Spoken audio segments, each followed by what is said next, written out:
Hey, I'm not surprised, motherfuckers.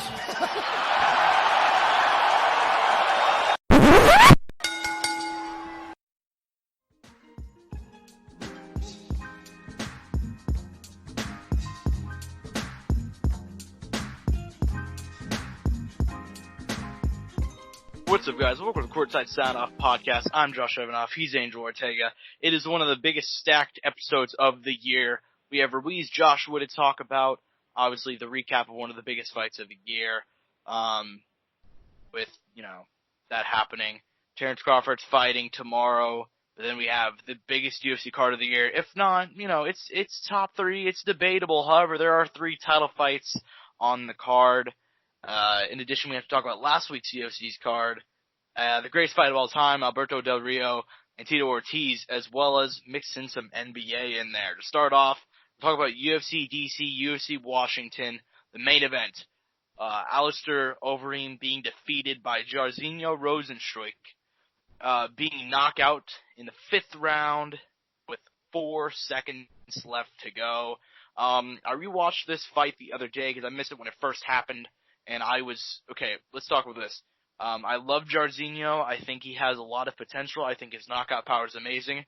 But you know how, in UFC, 3, there's, the grappling stats? He'd be at, -5. Alistair Overeem took him down and dominated him in the first round on the ground. And he kind of did a good job of keeping the distance. He really didn't get hit by a whole lot until that 5th round. And by that 5th round, I mean the last 5 seconds. Jairzinho hits him with a left hook, and he dives. This is a Superman punch right hook that literally, and I mean literally, knocks Alistair Overeem's lips off.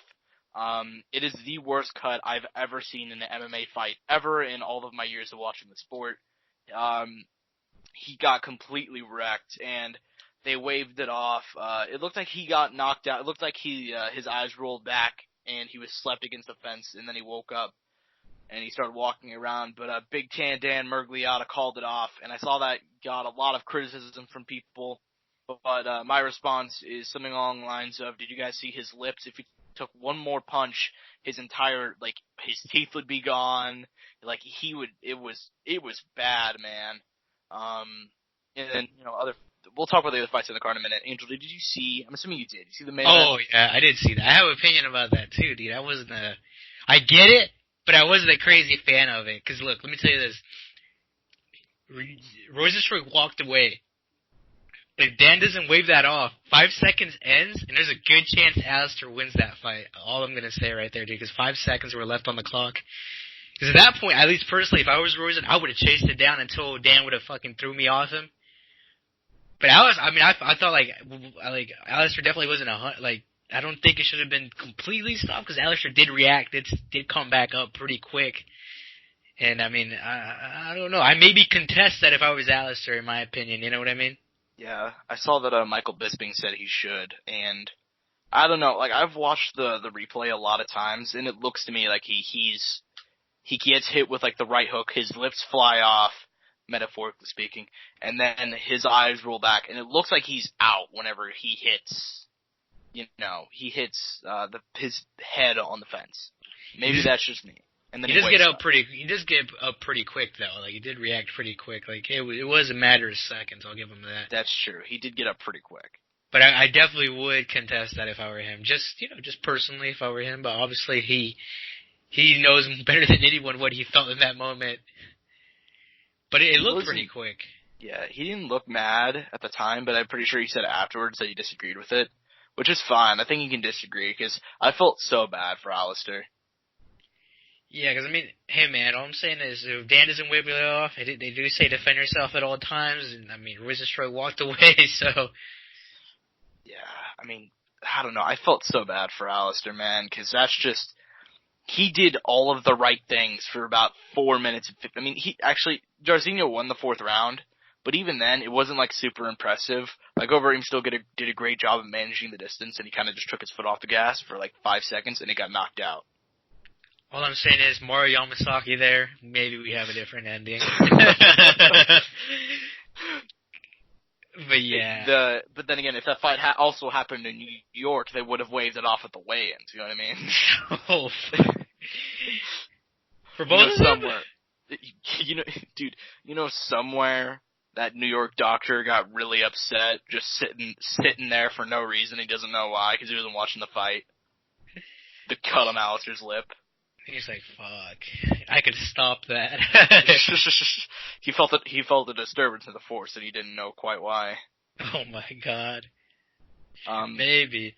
You know what was more upsetting than Alistair's loss?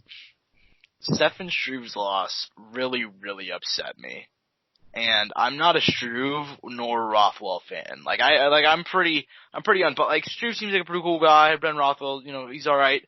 I'm like kind of meh about it. But to come out of retirement and face Ben Rothwell and put yourself in a position where you can break into the top 15, top 10, somewhere along those lines, and get hit in the dick, not once, but twice in the second round, so bad that I heard Dan Murgliata say to him this exact quote of, stand up, it'll make them come out easier. And if that, about his testicles going inside his body. So, and Dan Murgliata went ahead and said, cause he got hit with it twice, apparently, if you get hit with it before the third round, if you get hit multiple times before the third round, it cannot go to the judges' scorecards. It cannot be a DQ.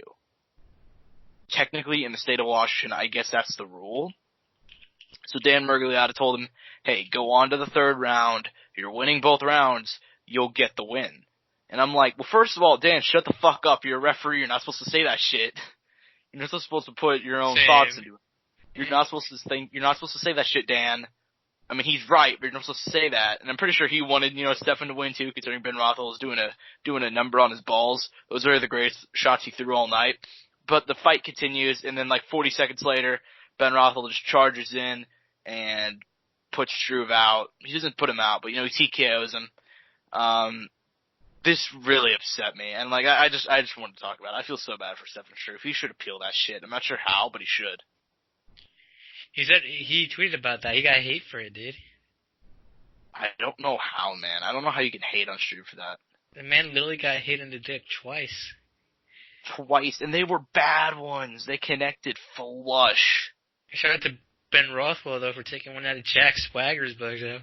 Except that it actually worked for him. It worked for him, and it didn't work for our boy Jack Swagger. Our boy Jack Swagger did not have as much luck. But fuck, dude, it was bad, though. I was so heartbroken. I was like, what? Came out of retirement for this shit? Yeah, man, I felt so bad for him. But yeah, I think that, there's a couple other fights. Did you watch the other fights on the main card out of curiosity? No, but I heard some stuff about it and how some people have some opinions about it. Let's put it like that. I saw some stuff on Twitter. Alright, well, I guess I'm just gonna quickly go over it. Marina Rodriguez and Calvillo was a draw. That was a pretty good fight. Calvillo dominated the third. Thought it was a good decision. Aspen Ladd beat up Yana Kunitskaya. It was pretty much a kind of even fight going into the third, but her coaches were just like, beat the hell out of her. Beat the fuck out of her face. Beat up her face. Beat her in the face. They kept on saying the same thing, because they know that Yana has like a reputation for reacting terribly when she gets hit in the face. And she got hit in the face. So, and she ended up getting TKO. That's kind of really what I want to talk about. Rob Font got a nice win over Ricky Simone. Cody Stamann versus Song Yadong was a draw. So, yeah. But now, we can move on to the biggest card of the year. And I'm unsure where to start. Start top, bro. We're going to start with the main event? I mean, or do you want to start from the bottom? You know what, let's start with our boy, friend of the podcast, fellow black man Mike Perry, taking on Jeff Neal. This fight is a banger. I love Jeff Neal. I love Mike Perry. For the longest time, I thought Jeff Neal was a dark horse at the welterweight division after his win over Frank Camacho. And since then, he dominated Bilal Muhammad, and then he knocked out Nico Price. He's taking on Mike Perry, and Mike Perry's made a lot of good improvements in his game. I thought he beat Vincente Luque, in his last fight. I know he beat Alex Oliveira before that. He's had some nice wins. Paul Felder was in there. I love Mike Perry, but I'm gonna do it again. I'm making the mistake, and I'm taking Jeff Neal. I'm taking Jeff Neal via stoppage. I don't know how, but I'm doing it. I can't even blame you. I can't even blame you. I'm surprised. I can't even blame you, though. Because the man's like on a 3-win streak in the UFC right now. 4. 4? Fuck, never mind. Look at that. You know something? This is the bounce back for the boy Mike here, bro. Isn't this actually his final fight on the contract? Ooh, I don't know that. It might be. We talked about it. This is the one he has to win, bro. This is for Mike and all the people out there. He probably earned it. You probably had some talks with the UFC and talking because of his last fight, because that shit was entertaining as fuck from what I heard. It was a really good fight, yeah. And he's a good character, so I think it'll be hard to get rid of him. But this might be his last fight on his UFC contract, right? I think, because we talked about this not too long ago. He was near the end of it. Yeah, sounds about right. Yeah. So, you know something, Mike's gonna have that fire in him. He's gonna have his Kobe Covington moment. Like he's gonna outdo himself, man. You'll see. Do you really think he's gonna get the win? I hope so, man. He didn't look bad. He hasn't looked bad. It's just a matter of building up some consistency and eventually getting it, together. I'd say he's definitely improved. Like, as much as we all loved the brawler, Mike Perry, he's gotten way more patient. Oh yeah, that's a smart thing. He just needs to. I mean, if he's gonna box, he has to learn how to box, properly. No hate. Not saying that he's not boxing right now, but you know what I mean. Yeah, I know what you mean. At least MMA wise, you know what I mean. Yeah.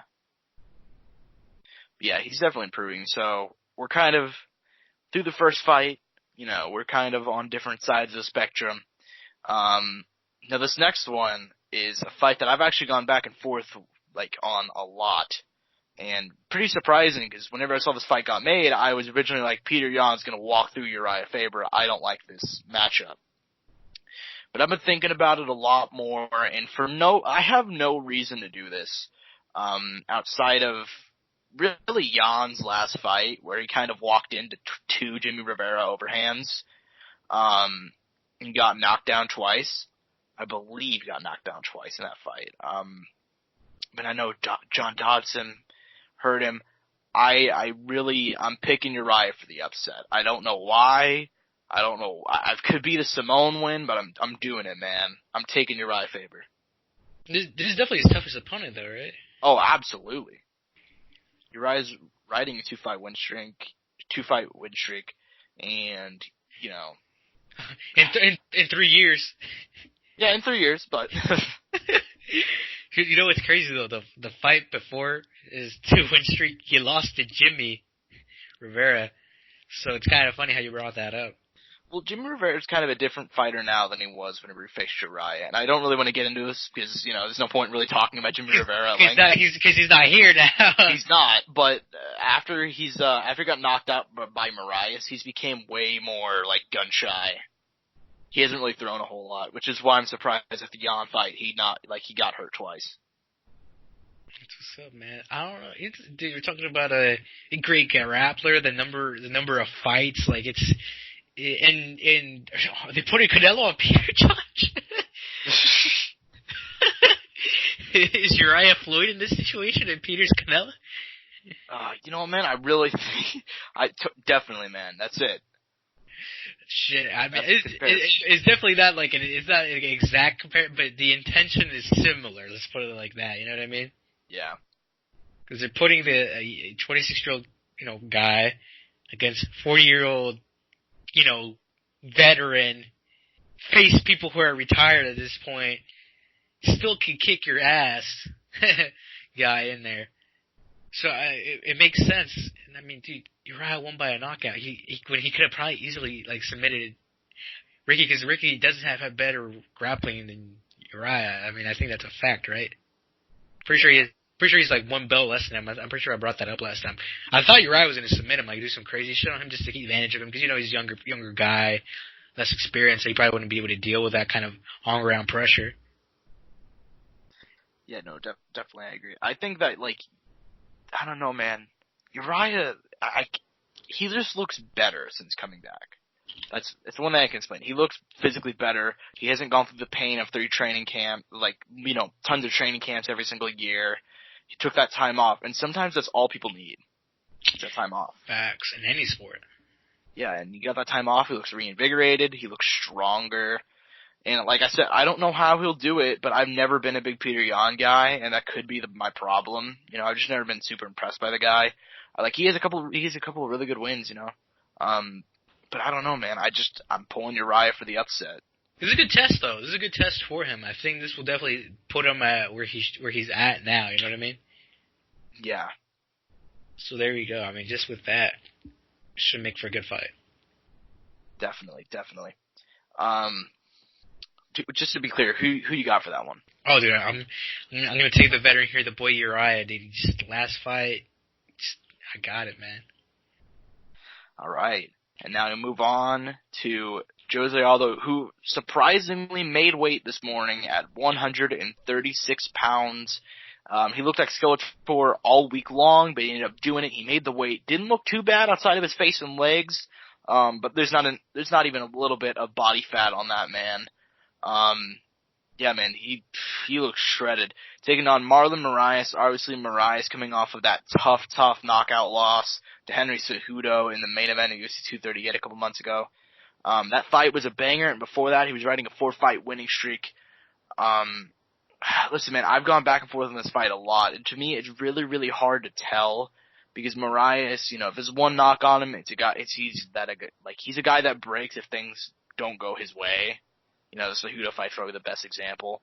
Because once he couldn't get Cejudo out of there, he kind of panicked, gassed out, and then ended up getting finished on the ground. But I don't know, man. I think the number one thing here is how big of a weight cut, how big the weight cut plays into this. Because if Aldo is even slightly compromised and he's going in there and fighting a guy with the knockout power of Marlon Moraes, I think he gets slept. You think it'd be like a comfort thing, how he feels with the weight, more or less? How he adjusts? Pretty much. I also think the Volkanovski fight, I see a lot of people, and I really don't like to undermine a person who won's performance or whatever. I don't want to do that. I'm not that type of guy, but the Volkanovski fight, Volkanovski got a lot of credit for neutralizing Aldo's game, but he really just Aldo threw 60 strikes the whole fight. There's not a whole lot to fucking neutralize, you know what I mean? He was really, really gun-shy facing him, and I really hope that he's not gun-shy here, because if he's gun-shy here, Marlon Moraes is going to make him pay really bad. Shit. He's going to have flashbacks to the Conor fight. I don't know, man, because the difference between that is that Moraes is going to be slamming a left head kick. That's what he's going to be doing. That's what's up. I don't know. I think I'm taking Moraes here. Back and forth, I'm taking Moraes. Oh, then I can't even blame me. I'll take Marlon as well, bro. It's a freakish situation because it's definitely I think when it comes to weight and being comfortable with the weight, it's a big deal in a fighting sport, in any combat sport. Being comfortable in your own body is everything. And if he's not comfortable here, he's not. It's gonna be hard for him. And since we haven't seen him fight at this weight, I can't make that judgment already, knowing that information beforehand. So I'm gonna take on the factor you are of him adjusting to this weight. Whereas Marlon's already been here, so Marlon will be obviously comfortable there, and we've seen his hills, all the talents there. So I think we'll be safe with the choice. It's just a matter of seeing how Jose performs tonight. Well, not tonight, but tomorrow night. Yeah. Well, with that, we move to the first title fight of 3, and for most people, this is probably, of the 3 title fights, I'm pretty sure this is the most straightforward one that people are predicting. Amanda Nunes taking on Germaine de Randamie for the women's bantamweight title. Obviously, Amanda Nunes widely considered the greatest women's fighter of all time. These two fought in 2013 with Amanda Nunes completely steamrolling Germaine. But Germaine, since then, she won the UFC featherweight title in a controversial fight with Holly Holm. I thought Holly won regardless. On the record shows she got the win. She knocked out Aspen Ladd. She beat Raquel Pennington. She's riding a 5-fight win streak. I think she gets finished. I don't know, man. Okay, listen, I think Jermaine can provide a lot of problems here that people aren't really anticipating. A lot of people just hate Jermaine, so they don't think she's going to have anything to offer. But Jermaine Durandamy's a legit women's fighter. On the feet, she is so good. She's so legit. I don't think it really matters, though. I think Amanda Nunes right now, she's hit her stride. She has power in her fists. I think that she can take her down. If there's one knock on Jermaine, it's been her takedown defense. I think that she might take her down and just stop her there, or she can just beat her up on the feet and possibly get the TKO maybe. I don't know, man. I'm taking Nunes here. But the women's GOAT, Josh, riding a fat-ass win streak for, the last 4 years now? Soon to be 5. Yeah, she hasn't lost since 2015, man. That's crazy. She's been champ for 3 years. Over 3 years. That's crazy. Takes talent to do that, man, and talent it is, because that's what she's got. It's not going to end here, dude. It's not going to end here, let me tell you that. She's going to keep riding that wave until age just hits her, or until someone just unexpected comes into the picture. But for now, she's still with it. Yeah, man. I mean, it just feels like yesterday that Nunes was knocking out, like, Ronda Rousey, or maybe it's just me. Dude, no, you're right. It seems like it wasn't that, like, I could imagine, like, that in my head not being that long ago, but it's been a while now since that happened. That's old news, but it doesn't feel old. Yeah, but I just want to get, what is your official prediction? Oh, dude, Amanda, via fucking finish, bro. I don't see this shit going to a scorecard. Alright, that's fair enough. So for the most part, the only pick we've actually been decisive on was Jeff Neal and Mike Perry, but now we're getting into the co-main. Max Holloway, Alexander Volkanovski.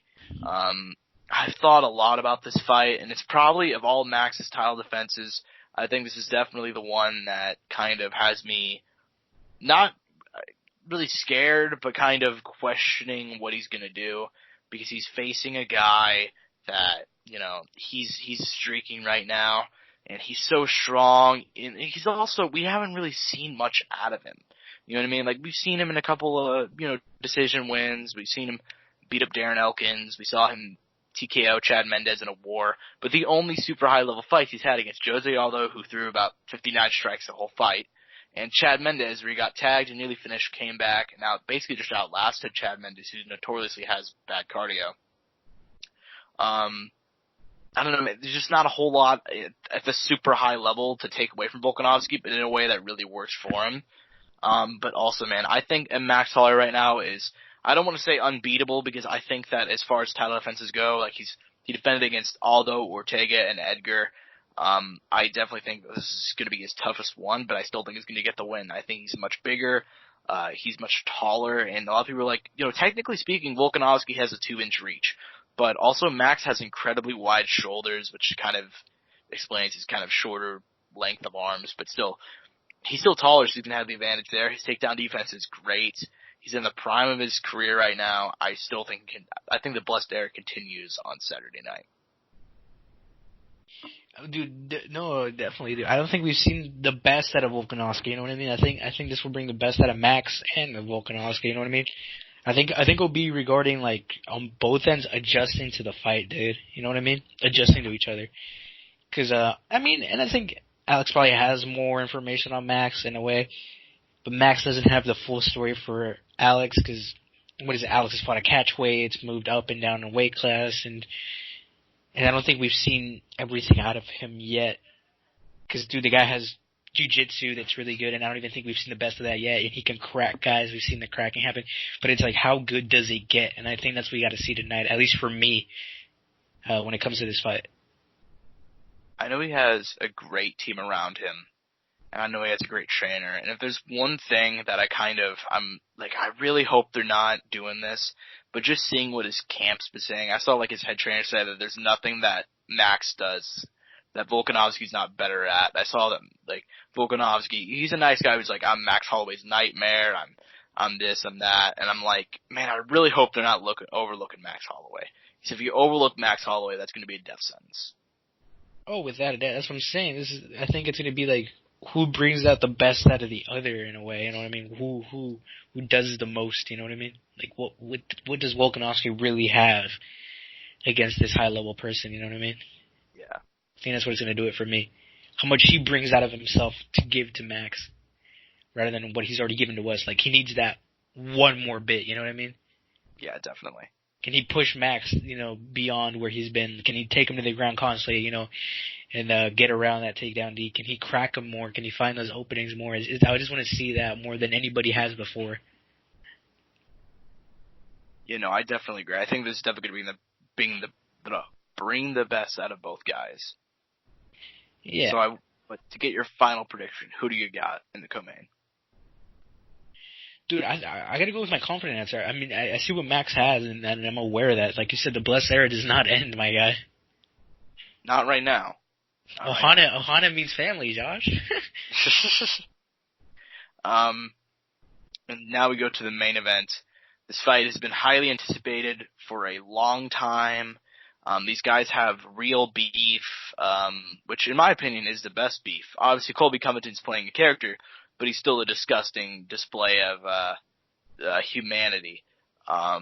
Colby Covington is the only person I'll blast in MMA. I understand he's playing a character, but whenever you do stuff like poke fun at Kamaru Usman's dead head coach, and the point to where his daughters have to step in and tell you to stop, and you proceed to don't, you're a piece of shit. I don't give a shit what character you're playing. You're a bad person. But regardless of him being a bad person, he's still legit as it gets in the welterweight division. Wins over Robbie Lawler, Rafael Dos Anjos, Damian Maia, Jung Hae-young Kim, Mike Pyle even in there. The guy is legit, and the win over Lawler was so impressive. We've never seen Robbie Lawler dominated the way that Colby Covington did to him. And listen, man, it's hard for me to pick this one because their fighting styles are so similar. You know what I mean? Like, a lot of people might call Colby Covington boring, or they might call Usman boring, and they're a Colby fan. But that requires such a small amount of self-awareness because their fighting styles are extremely similar. They both have a game plan of throw a high volume amount of strikes, tire you out. They both never get tired, which is ironic because I saw Colby was calling Kamaru out for EPO, and now his fans are saying Kamaru's on EPO, which is funny because they both never get tired. Like, they have the same thing. They're pretty much the same style of fighter, and they both have the same attributes. One's white, one's black, one's shorter, one's taller. I mean, pretty much, but in the style of fighting, you know what I mean? Oh, yeah. And even their opponents are also super similar. You know what I mean? Like, I believe Warley Alvarez, Damian Maia, Rafael Dos Anjos. They have like 3 or 4 main opponents. Dude, in the background, I like the background, like, family-wise. I'm talking, like, wrestling-wise and, like, all of that. Not necessarily similar, but they went through college with it. They performed through it. They gone through that. It's actually wild. Yeah, man. To me, I look to this fight to see a couple things. Is Kamaru going to fight angry? Because if Kamaru fights angry, that can entirely either play into his own game plan, because Kamaru can fucking crack. Like, I understand he typically doesn't, but he dropped Damian Maia and almost finished him. He almost finished Woodley. He knocked out Sergio Moraes and made him faceplant. The guy's got a lot of power, but we forget that because he only has 1 knockout win in the UFC. But he cracks guys. Whenever he squares up and puts all of his power into a punch, he can turn the lights out. We've never seen Colby rocked, but also Kamaru's going to be much, much bigger in there. Colby's a guy who notoriously doesn't really cut weight. He probably cuts like 10 pounds at most for fights. He's a very small welterweight. Also, neither guy really gets tired, so it's kind of hard to tell on that front. I think Kamaru's bigger. I think he's stronger. I think he has more punching power. I like his striking more. Colby's striking is kind of the idea of throwing everything out the window, like throwing everything in the kitchen sink at a guy. It doesn't really matter how much power there is on it. Like, he kind of just throws everything in hopes that you'll tire out. Kamaru's a guy that does similar stuff, but whenever he squares up and throws that punch, we know he has a lot of power. I'm taking Kamaru Usman via a very boring decision. Oh, and you're so right. This is not going to be a fun fight to watch in a way, but I think Which people are forgetting. well, but it can be fun. It can be fun if you appreciate the style, which I mean, a lot of people don't. Honestly, a lot of people don't like watching Khabib's fights. But to be honest, I don't mind watching Khabib. To be honest with you, I really don't. I know it's different because Khabib instantly will take it to the ground. You know what I mean? I mean, I think Khabib has an incredibly fun fighting style. I think Khabib is fun to watch. I think can be fun to watch. I don't think this is boring to like in and out European style boxing. Like I think that's a lot more boring than watching someone on the ground. I think sprawling on the ground, if you're a wrestler or a jiu-jitsu guy, can be really fun to watch in the MMA. At least for me. Definitely, I feel the same way because he's just so dominant, and also it's not even like he doesn't do anything on the ground. Like there's some guys like literally lay on you. Yeah, there's Colby Covington's a guy who will just lay on you. Colby Covington does the wall install like style of fighting. Dude, heavyweights a couple years ago. Heavyweights like in 2015, 2014. Do you remember watch heavyweight fights? They went to the ground. They were just on there for minutes and minutes on end.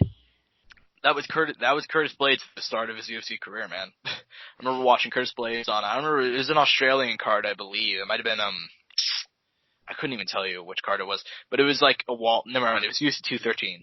I believe Whitaker was fighting Whitaker Romero, and I remember he fought on the main card opener against some guy, and he just walled and stalled for 15 minutes, and I almost killed myself.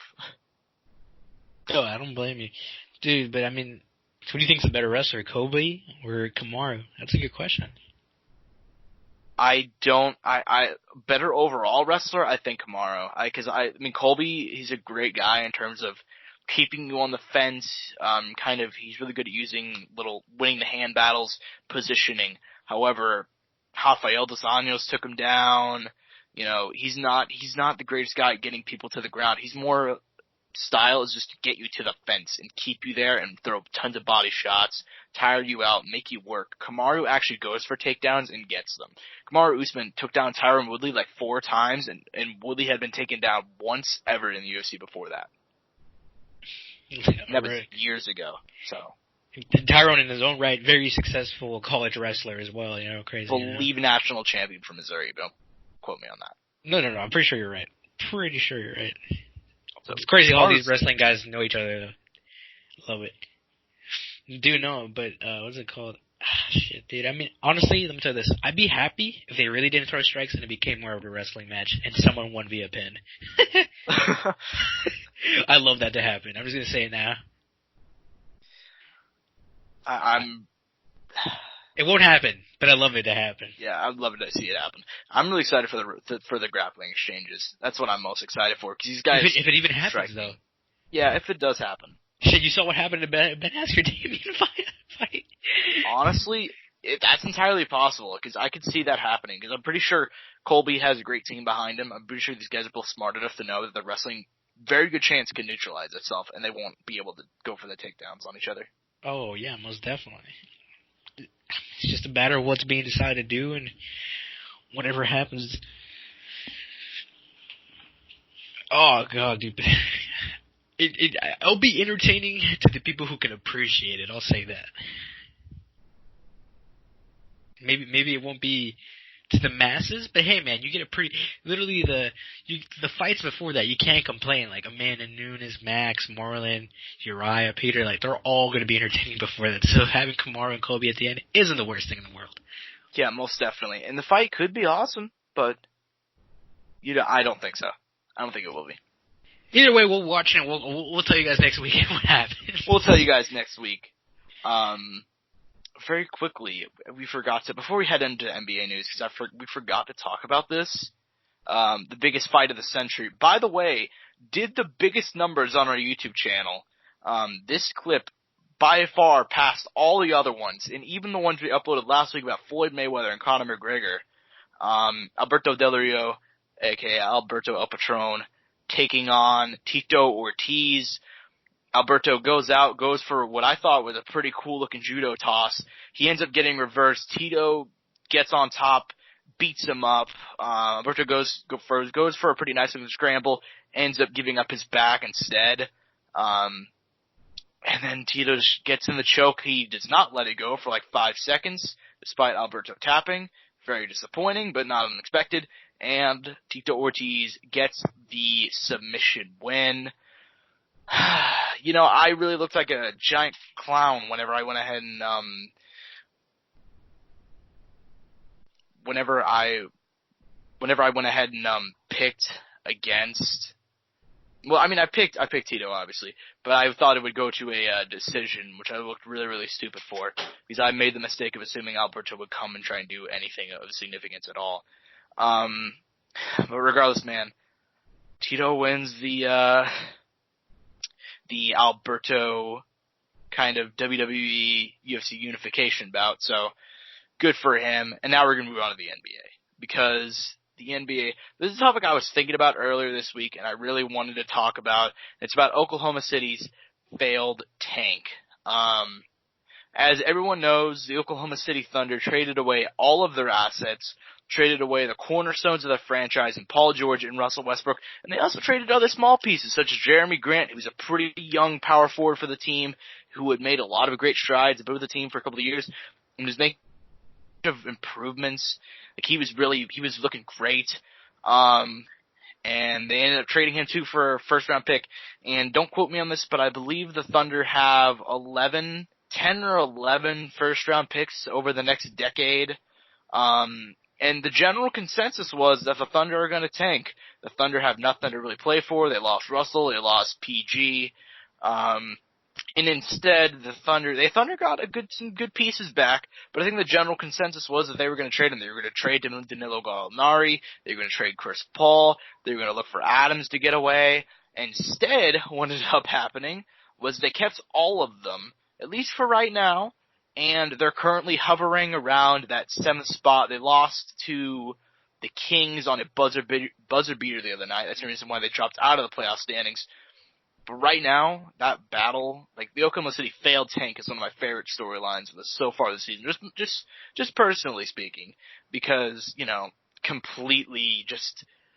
And here's the thing: people are like, they're ruining the tank. They should trade everyone away. But like, people fail to realize we're getting all the picks from the Rockets, and most of those picks come on the back end, whenever PG will likely be not be retired, but be gone from the Clippers, considering he's only on a 2-year deal, same as Kawhi.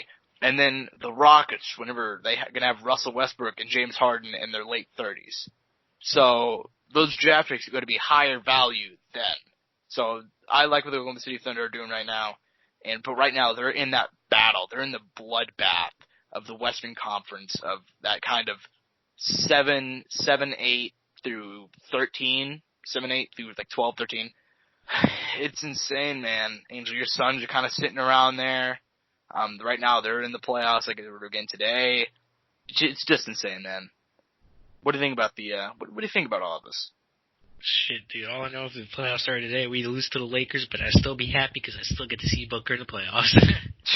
We've been waiting, man. We've been waiting for Booker to go to the playoffs. I know, dude. NBA trade deadline's ending on February 6th, so all crazy rumors and shit will start happening. David Fizdale got fired from the Knicks, Josh. We didn't bring that up. I think that happened literally that same day. Yeah, we forgot. We didn't forget to talk about that. We couldn't talk about that. That happened afterwards. Yeah, as I say, I'm pretty sure it happened afterwards. I know it happened within the day or before. I wanted to bring it up that quickly. So the Knicks now have pretty sure whoever was in charge of their G League team is now head coach for the team now, which doesn't sound much better than what was going on before. Yeah, but then David Fizdale came out. He's like, "What the fuck did they expect me to do with 8 power forwards?" I'm not sure what they expect, man. At a certain point, whenever they're gonna have to realize that it's the organization's fault, but I don't think they're ever gonna be that self-aware. Shit, I mean, that was the Suns for a while. It might happen eventually, though, Josh. Maybe, man. Maybe. I mean, whatever happens, happens, right? I don't know, man. I feel bad for anybody that plays for the Knicks. The Knicks? Oh, most definitely. They have R.J. Barrett. And that's no hate to R.J. Barrett. But, dude, let me tell you this. Crazy shit's gonna happen, dude. Like, when this deadline ends, right before this deadline ends, like, we might see moves like J.J. Redick, Iggy. I still want Iggy to the Lakers. Like, it's not because I want the Lakers to win, but I just think it would be cool because Iggy wants to get that revenge on the Warriors for letting him go. Because Memphis is definitely not where Iggy should be. He should be with a contending team. Dude, honestly, Iggy Bucks, That does pisses that me happen? off. Possibly. Or Iggy Heat? Like, dude, the Heat are riding that wave still. They really are, man. The Heat are still my surprise team. Like, I would talk every single week about the Heat until the Heat are in the playoffs and maybe make it to the end. Not finals, but, They had a big comeback a couple nights ago. Make it to their conference finals. Yeah, man, they're legit this season. I really hope Iggy goes somewhere. I think it's really, really just shitty that the Warriors took, how long was he there for? 7 years, I'm guessing? So for a minute. A good while. 7 years worth of service on a big part of those championship winning teams, and you send it to a team that's tanking. Not even tanking, but rebuilding. Rebuilding, yeah. Well, indirectly tanking, in a way. Yeah. Let's be real. Definitely lower half of the league. Oh, most definitely. But speaking of trades, I saw this came up a couple days ago. Kevin Love is now on the trading block, apparently. The Cavs are going to be listening to offers. And he said he would like to go home. He said he'd like to go to the Blazers. But I'm not really sure if that's where I personally want him to go. He could be on a contending team too, dude. He would be, but also, I want to see him go somewhere. Could you imagine if he reunites with LeBron? I wonder how he'd feel. He'd probably be pissed off that he's back to being the scapegoat.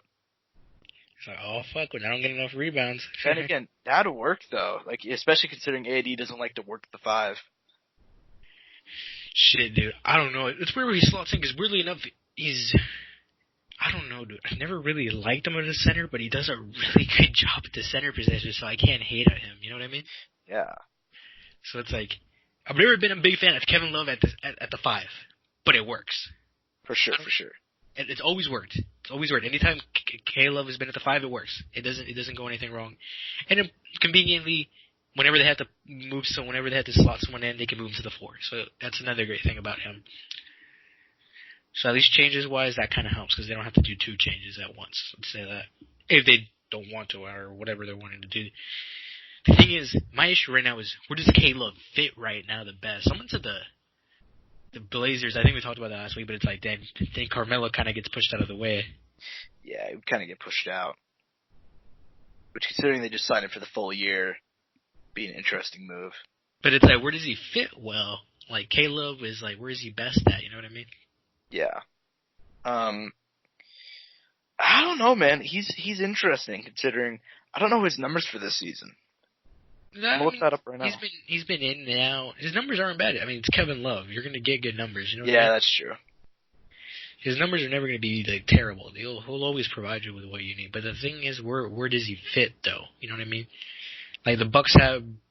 I mean, would he be better at the Brook Lopez, position, where Brook Lopez is at now? Instead they use Kevin Love, but then you push out Brook Lopez, you know what I mean? I think that'd be interesting to see him there. Or unless they rotate Brook and Kev out, which would be okay, because then Kev would maybe be less injury prone. That's actually a good idea. That's a good position to have him in. Yeah, and then Heat-wise, I mean, I don't know who they have forward, but he'd be a veteran at that position. So, I don't know. And this is just to put it in the East, to keep it in the East, not send him out West. Because out West, I mean, Clippers, I mean, they're full there. Mavericks, they got KP. Nuggets, they got Millsap. Jazz, I forget, they have, it's either Exum or Ingles, who they have, switch on it. I think Ingles is at small forward or whatever. Kings, I'm pretty sure they have that secure. Suns, I mean, it wouldn't be a bad move, but I don't think it's the best move for them. And then Wolves, I mean, it's not a terrible move, but I'm not a fan of it.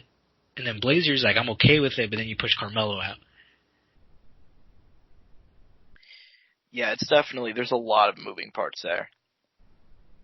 I don't know. I think I like the Bucks. I think the Bucks out of all the ones I mentioned was my favorite. Yeah.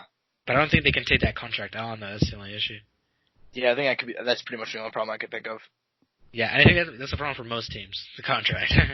Should I do it to the Pelicans or the Warriors? Have them ready for the once my God, shut up. Once Curry and Draymond and Clay and D'Lo are back. I legitimately wonder how good they'd be if, let's say, because, Draymond and D'Lo could play right now. I wonder if they had D'Lo and Draymond and K-Love. I wonder if they have that kind of trio going on, how they do.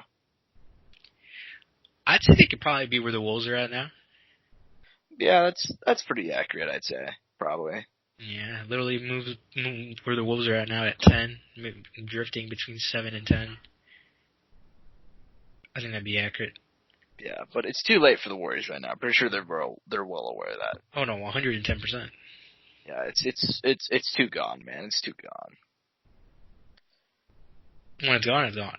Yeah, it's so far gone, which makes me really, really happy because I don't know, it's just something everybody's kind of taking it out on the Warriors this year. Oh, 110%. It's so fun. They're like, we're playing the worst tonight, about to drop 50 on them. Seriously.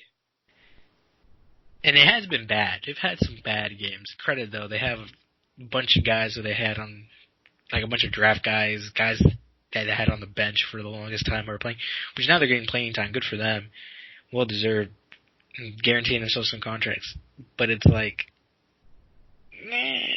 this isn't that good. Yeah. They'll turn it around though, hopefully at some point, but not too well, because we don't want the Warriors winning soon. No, it's not that we don't want any organization to win. It's just we don't want the Warriors winning too soon. Just put it like that. Outside of that, though, I did want to bring up Dion Waiters suspended once again, Josh. I think this is the second or third time it's happened this year. Apparently, if I remember right, essentially what it was, it's like destructive behavior to the team or some shit like that. Really? I'm wondering what that means. Whatever that means. Whatever that means. I don't know what that means. I didn't even know he got suspended. Yeah, he's been having like game suspensions, but it's like. Here, let me read it. I know one was for the edible. Oh shit! Well, it might be the same situation, dude. Took another edible? Goddamn. Maybe you need to sometimes, Josh. We don't know what kind of back pains this man's going through. It is Florida, Josh. Did you see that Andre Drummond was almost out because of an avocado last night? I did see that. Yeah, he was allergic or whatever the fuck, and he dropped 23-17. Yeah, just this season, he has missed out on 17 games. He's yet to play a regular season game and has been active for just 4 games. Which I'm guessing were preseason games? Yeah. Probably. Yeah, it says the first game of the season, it was for unprofessional conduct, and he was complaining on the bench during the Heat's preseason finale, refusing to do one mandatory weigh-in. And then he served a 10-game suspension for conduct that was detrimental to the team, with that suspension ending after the conduct of the Heat November 29th game against the Warriors. And I'm pretty sure he received another one for the same thing. Go figure. So I don't know what detrimental conduct to the team is. So whatever that is, there you go. He threw soup at a coach. Oh, is that really what it was? No, I don't know. Oh, fuck, I thought it was. That's what JR did. Remember? Shit. Have you heard that story? Shit, also speaking about JR, when's JR going to come back, bro? Is LeBron going to... He's going to the Big Three, bro. The Big Three? He's going to LeBron. I hope he goes to the Big Three. Clippers? Question mark? Bucks? Question mark? I don't think he's going anywhere. I think he's done. You think he's done? I think he's done. He was pretty bad the last couple seasons. Same with Jamal Crawford and Lance? Yo, Jay Crossover does a job, though. He really does. And Lance? Job. Lance, I don't know about Lance. That kind of confuses me, though, dude. Lance, puts up pretty good numbers for the NBA. I think maybe he just wanted to get paid. He's playing in China, and I'm pretty sure he's getting paid pretty well. It makes sense. I don't know. I miss those guys. I miss them in the league. Hopefully they come back. Also, Joakim Noah, please return. You had a good season last season. Like, what? I sadly don't think it's his choice. That's heartbreaking. I thought the Lakers were going to pick him up. Can't hate, though. Dwight's been doing pretty good, so it's not like they made the wrong choice. Oh, absolutely. They did not make the wrong choice at all. I don't think anybody would dispute that. Except Joakim Noah. Except Joakim Noah, yeah. Outside of that, though, they're big chilling with Dwight. Big chilling. Are you ready to... Is there anything else we're missing in the NBA right now? I think NBA-wise, that's all we had to cover. All right. And so with that, we move to one of the bigger boxing events of the year. This is actually, technically speaking, the biggest boxing UK pay-per-view of all time. Andy Ruiz Jr. versus Anthony Joshua, the rematch, the defending WBA, IBF, WBO, and IBO. I'm not sure which of those or what the hell they stand for, but champion Andy Ruiz Jr. Andy Ruiz Jr. taking on Anthony Joshua in the rematch. Ruiz obviously won via 7th round knockout the first time around, dominated Joshua past the 3rd round.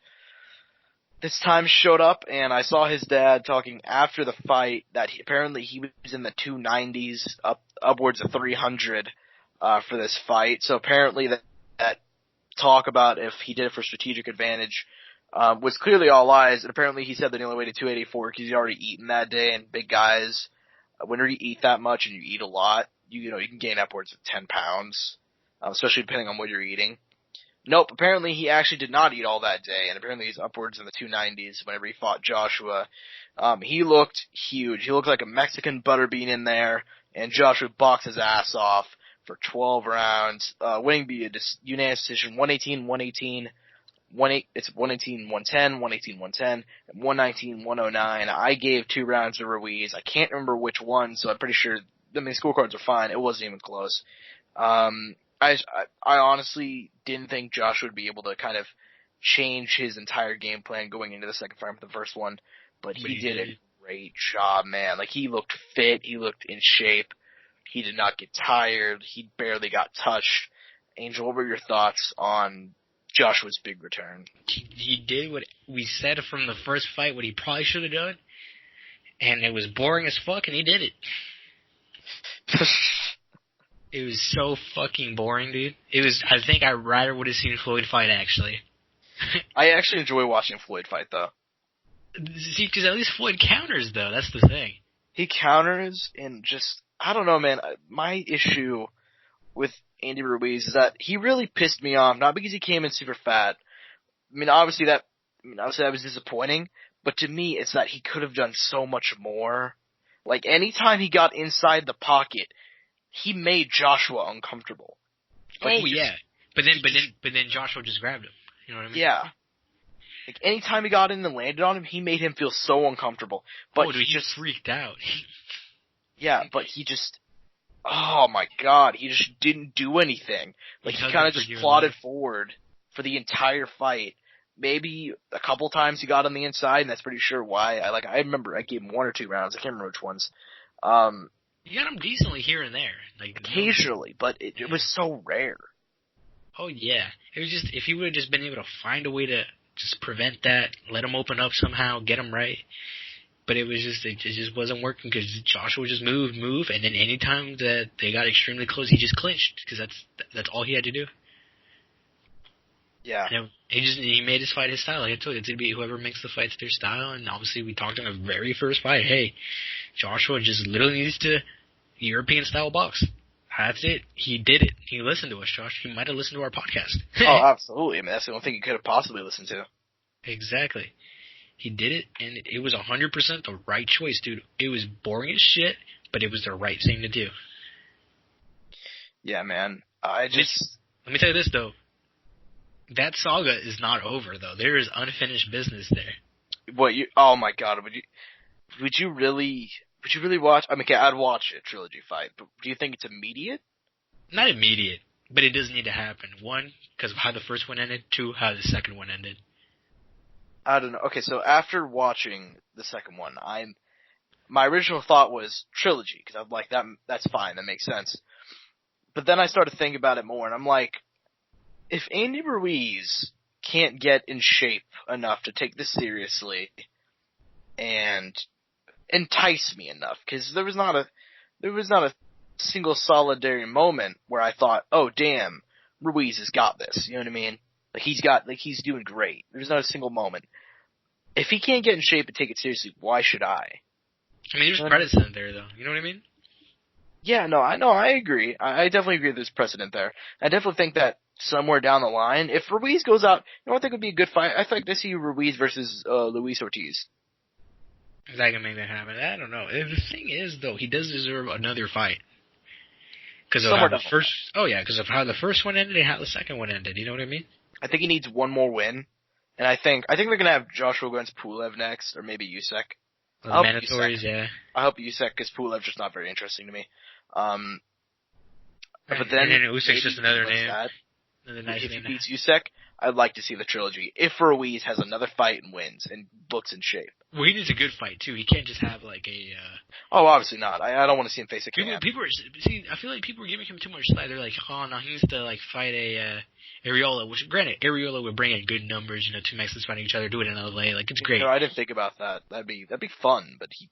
The issue is, though, he needs to recover and fight another high-level guy instantly. Like, and it doesn't have to be someone amazing, but like, Rivas, or maybe he gets that Parker rematch, finishes Parker, a Kawanaki, you know, because they can do that because they're on the same, like, what is it, PBC or whatever? I don't know. Yeah. Yeah. You know, Povetkin, even though Povetkin just drew a draw with Michael Hunter, and he probably needs to recover from that and maybe get a rematch for that at some point. The thing is, he doesn't need to slow down. He needs to go up. And prove people, hey, you know, I fucked up, I lost, but I'm the only man to I'm the only man to have ever knocked out Anthony Joshua in his whole career. Yeah, and that's a big deal. That's a big deal. The 2-time, I'm the only one who've ever done that to him. He hasn't done anything to me. He outboxed me, he ran from me, but I'm the only one to defeat Joshua in that style and in that way. I hope he takes it seriously. That's my one thing. I'd love to see him get another win, and if he looks, but depending on who he fights, obviously that's the big caveat. That's what I'm saying. He needs to find someone. Shit, maybe even fight Michael Hunter on the undercard. I don't know, but I think they're homies, so I don't think that's gonna happen. Povetkin would be fun. Povetkin would be fine. That's a really good name, but the issue is with Povetkin's last fight, it didn't look that great, bro. Yeah, well, we're about to talk about that. Did you see that? I'm assuming you did. It was a close fight, but he didn't. I think no problem with the draw. I don't know. No problem with the draw. Some people thought Michael won. I think I could lean that way too. But I think it might be the age showing, bro. I really think it is too. Like he's been around for a long time. 40 years. Hasn't been through that many wars. I'd say probably the only war was probably the Joshua his 2 losses, Klitschko and Joshua. Absolutely. But he's getting up there in age, man. Oh yeah, dude. I think it's the age. I think it might be the age. At this point, maybe get one more fight, secure the bag. No hate to him, but it's just like I don't see title contention in his name right now. No hate to him. Had an amazing career. He's done a great job. Fought classy guys. But that last fight doesn't give me too much hope going forward. Same here, but I also think that of Ruiz. I'd watch Ruiz versus Povetkin. I'd watch him against a lot of people, but I also think yeah. Oh yeah, definitely. The thing is, Andy just needs to recover here with a nice little name in the top 20. You know what I mean? You know who'd be interesting? What's the guy? Otto Wallen. Otto Wallen. Oh my god. I would watch that. You kidding me? That guy looked pretty good. Dude, Otto's not a bad boxer. Honestly, if I were Otto, I'd try to find someone in the top 20 as well to fight. Because he did not do a bad job. He did not. He did pretty good, honestly. Which surprised a lot of people. Yeah. For me, the big thing right now for Andy is recover. Recover quick. Get in shape. Get focused. Get your stuff together. Maybe take a good half a year off, right? Before you fight again. Definitely keep training. You know, don't lose focus. But find a good opponent. Have a, good negotiation with them in advance. Set it up. Hype it up for, at midway through next year. Get your head on straight. And show people that you want that rematch. For sure. And he wants it. I know he wants it, but the thing is, does he really want it? You know what I mean? To me, I think the big issue was that he was just underprepared for this one. Oh, yeah. And I think that you can't really sell that as an excuse. And you know what I think it was? I think he went into the first one with a couple months. He's like, shit, I came into this one with a couple months. I'll come into this other one even less prepared. Prove people wrong, whatever it may have been, right? I think he was just partying. I really think that's it. I don't know. At the end of the day, we aren't him. We don't know what went on in his head. We don't know if he was like, nah, I'd just take him more lightly in the first one because, shit, I think I'll just walk over Joshua. I mean, if I could beat a world champion like that, I could beat him like that again. Yeah, that's entirely fair. He might have been overconfident. overconfident. And I think there's hope there, dude. Cause, dude, let me tell you this. Like, even at the end of the fight, you know how sometimes boxers just go in the middle? You know, because they're like, okay, they're just banging out the last 12th round. You know what I mean? Yeah. You guys would just do that. Joshua didn't even give that to him in the last 10 seconds. You know what I mean? Yeah, but I don't think that's Joshua's job. I was really disappointed with Ruiz, actually, for even, like, he was kind of signaling to him. I'm like, don't signal to him. Go do it yourself. True. But there's guys who just go for it. I mean, he took middle ring. He didn't take middle ring with him, and he got like, all right, fuck it, this is what it's gonna be. You know what I mean? Yeah. There's guys who just do it. You know what I mean? Because he was already there. He was just waiting for him, right? He didn't come to it, you know. And obviously he's saying at him like, let's go, bro. It would have been hype if he did it. I'm just not surprised that he didn't. Oh yeah, but you know that shows that just shows. You know what I mean? Yeah, definitely. But I think it was an incredibly smart performance by Joshua. Oh, smart and boring, dude. And Smart and boring, yeah. He gave hate. You saw the clip, right? He talks about Klitschko, and it's like, And talking shit on Tyson Fury. Yeah, dude. At least Tyson. Dude, let me tell you this. Tyson outboxed people, but dude, Tyson slips, and he's such a tall dude. He does. It's like, dude, this just shows how you can be entertained and outbox people at the same time. Yeah. I'm really just not a fan of that Olympic-style boxing, to be with you. Like, I really hate Olympic-style boxing, and I mean, and I think you can be defensive, but be fun to watch. Like, I think, like, that's why I told you, the greatest example for me will always, like, especially nowadays boxing, Tyson Fury. Tyson Fury can outbox someone and still crack guys, or outbox you the whole match, but be entertaining about it. Be on the ropes, be slipping, be sliding, whatever, be dip, duck, whatever you're gonna call it. But he will always give you a show. Yeah. So I mean, But I'll give him that. I think we spent enough time on the main event itself. Do you want to really talk about quickly on anything about the undercard? I mean, there wasn't too much on the undercard that I thought was worth talking. I mean, we talked about that. I mean, if you really want to talk about Dillian, but I mean, even then, that wasn't even that, I'd say, that interesting. And going forward, I don't think, like, any of those guys are really that interesting right now going forward. You know what I mean? Yeah, it's true. I was just want to say I was really disappointed in Dillian White. Oh, yeah. The juice isn't there, bro. He's not on the gear anymore. Honestly, he got cleared, but I don't know, man. Body Snatcher did not snatch a body that night. Let me tell you that. He did not. Credit to the Viking, though. The Viking was cracking White here and there. I don't know if you saw the highlights. Yeah, I did see the highlights, man. Tough guy, coming in there on the 3-fight losing streak. Credit to him. Big underdog. Secured the bag. Not the biggest bag, but secured a bag. Yeah. So, Josh, is Anthony Joshua officially the number one heavyweight in the world right now? No. No, not a chance. Okay, listen. It came out on Sky Sports. It came out on Sky Sports. I think Sky Sports said officially number one heavyweight champion, Anthony Joshua. You know, it's just. Or it came out somewhere. Something like that. To me, he's still third. Like, he showed that wrinkle in this game, but we already knew. Like, offensive technical, like, when it comes to offensive technical boxing, we've kind of already known that he's, like, the greatest at that over Fury and Wilder. But the fact is that Wilder has way more power, and he has the equalizer in the right hand. And we know that Fury is a way better defensive boxer. I think if it's Fury versus Joshua, I think Fury gets a pretty clear decision win, and I think if it's Wilder, the hammer strikes. I think he puts him out. Dude, yeah, it's like we saw what Andy did, and Andy's got less length, less taller, and just a lot less. So obviously with Wilder's crazy height, crazy reach, 83-inch reach, opposed to Andy's, what was it, 74-inch reach, or 74 centimeters, whatever they have it at. Not even in the same realm. Deontay tags up Joshua very easily and chases him then down without any fear. So if that fight were ever to happen, Joshua and Wilder, I will always have Wilder as the one on that. I will always have him one up. Without a shadow of a doubt, Wilder is the man for me in any Anthony Joshua fight. Whenever that happens, whenever the unification happens, because that unification is going to happen at some point. If Tyson wins, someone's going to unify. As simple as it is, someone in the heavyweight division will unify this weight class at some point. Without a doubt. Hopefully it happens within the next 2 years, within the year. But I can't wait for the heavyweight unification, dude. whenever it happens. I don't know if it will. I think it is, dude, because just the fact that one man holds 3-4 belts and the other man holds one, it's an easy setup. Yeah, it's an easy setup, but I don't know, man. We've heard discussions between the two for years, so. It needs to happen soon. I think after if Deontay beats Tyson afterwards, I think that's what he needs to call for. At least if I were him, just get it as soon as possible. I'd call him out right then and there on the mic. Yeah.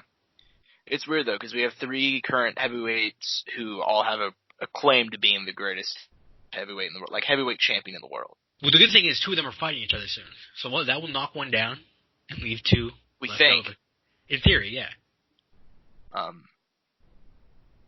So whenever that comes around, like, Joshua and Fury needs to happen again, and it needs to end in a pretty decisive way. You know what I mean? Yeah.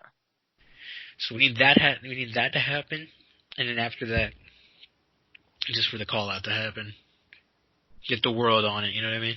Get the world hyped up on it.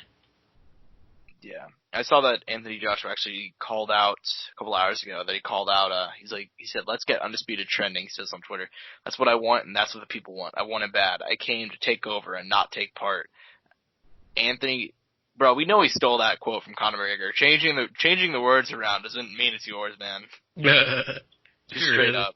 Somebody's got to say it.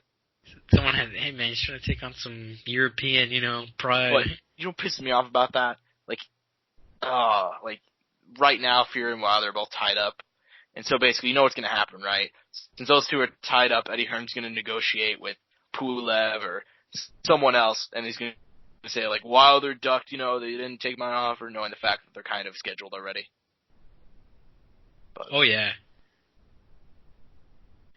Well, let me tell you this. A couple days from now, not a couple days, 2 months from now, February 2nd, 2020, day 22, we get Tyson Fury versus Deontay Wilder, Josh. Can't wait. For the World Boxing... Can't wait! For the World Boxing Council World Heavyweight title. With also the lineal heavyweight championship on the line. Unofficial. Is he the ring heavy? I don't know if the ring's not officially recognized. Ring they have... Yeah. I think he's also the ring heavyweight champ. So... Whatever. Thing is, it's happening. We think. We think. If anything, we still have Conor versus Cowboy not too long from now. Yeah, at least we have that going on. Except I believe that fight will be officially announced today. Oh, really? It hasn't been officially announced by the UFC. Still no. Oh, shit. Oh, yeah, we forgot to talk about Bud. Quick thing. We did. I was going to go on a rant about something, but yeah, let's talk about Bud first. Okay, shit, Bud's fighting tonight. Probably a no-name, no hate. That's good. He's a rising guy. He's got a lot of potential, but it seems like this is taking him too soon.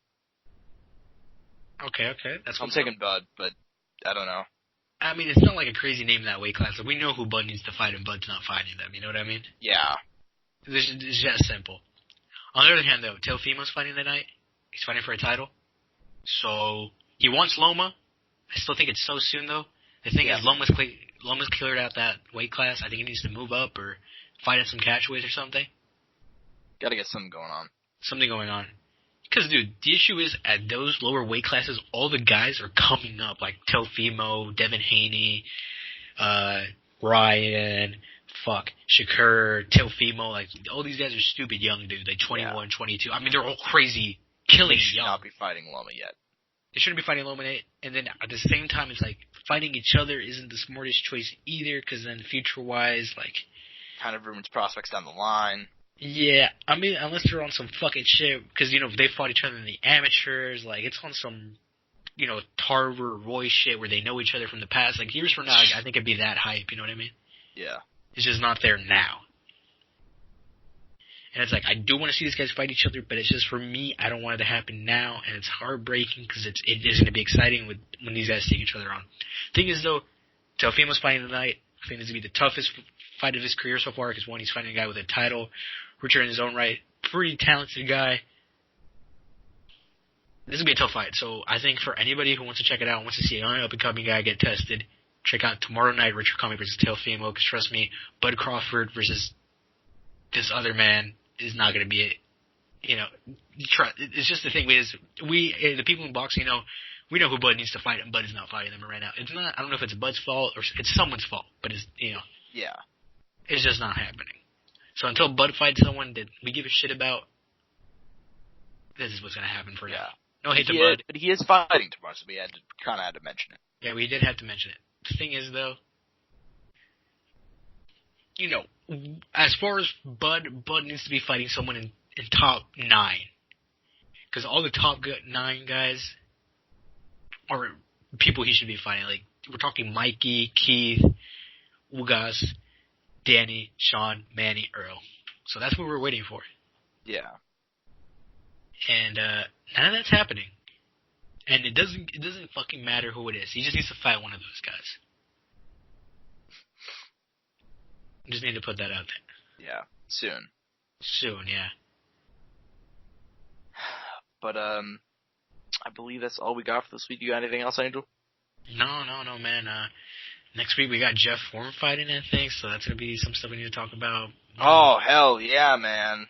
Well, this is next week. Actually, we can talk about it now. That's gonna happen in between a week. Jeff Horn's fighting on Wednesday, the 18th of this upcoming week. Why? What? Is that real? Yeah. Why? Just the day they're doing it. I don't know where they're fighting or anything yet, but that's where he's fighting. He's fighting in Australia, so that's probably why. He's taking on, how do you say that guy's name? Michael Zafra, or something along those lines? Zarafa. And Zarafa is huge, and I don't know why he's doing it. Yeah, it's Wednesday. That's weird. Okay. He got fucked up by him once. He's getting the rematch. I think he's gonna lose and retire after this one. Same. Straight up, he's mentioned retirement before, but he got messed up the first time, and I think the second time's gonna go even worse. He's so much bigger than him. I don't know why he's fighting at this weight. He could have gotten the Manny rematch, and instead he's got fucked up by Bud, and now he's getting fucked up at another higher weight class that he shouldn't be at. Whoever's managing this man's career needs to just get him some help. Oh, 110%. But as for that, is that it, Josh? I believe that is it. Alright, now let's do the final plugs. At Courtside Sound 1 on Twitter, Courtside Soundoff on YouTube, Spotify, iTunes, Apple Podcasts. Anywhere you can find podcasts, we're pretty much gonna be there. The YouTube's been killing it lately. Some more clips will go up as following, which, by the way, it's crazy, man. The clips themselves are doing better than the actual episodes. So that's awesome. Thank you guys for all the support over there. The growing Soundoff community on YouTube. I'm at Josh Shevenoff on Twitter. He's at AngelOrtega_01. And that's all we got for this week. Thank you guys for listening as always. So peace and bug grease. Mouse click.